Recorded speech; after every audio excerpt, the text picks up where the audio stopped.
விழி சொன்னது மலை உயரத்திலே நதி தோன்றுமே அது சேருமிடம் கடலாகுமே இது உயிரும் உயிரும் பேசும் மொழி இதை விடவும் சிறந்தது எந்த மொழி என் உயிரை உன் பாதத்தில்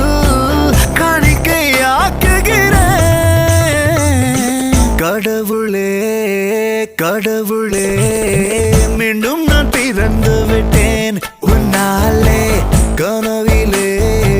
கனவிலே வாழ்ந்திட தொடங்கி விட்டேன் தன்னாலே அர்ச்சனை